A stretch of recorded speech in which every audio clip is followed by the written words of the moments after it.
আবার গজব আছে না নাই?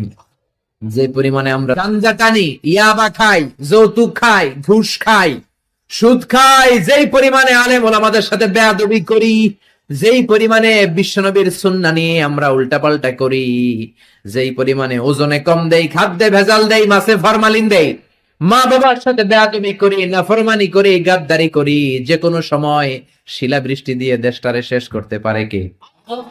ভূমিকম্প দিয়ে উল্টায় দিতে পারে কে? শুধুমাত্র বিশ্বনবীর দোয়ার বরকতে বেঁচে আছি। নবী বলেছেন, আল্লাহ আগের উম্মতদেরকে যেমনি একসাথে আযাব দিয়ে শেষ করেছেন, আমার এই উম্মতে মুহাম্মদীকে একবারে আযাব দিয়ে মেরে দিয়েন না।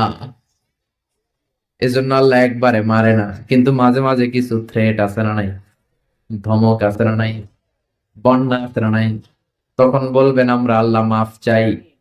আল্লাহ বলবেন, আল্লাহ এটা থেকে পানা চাই।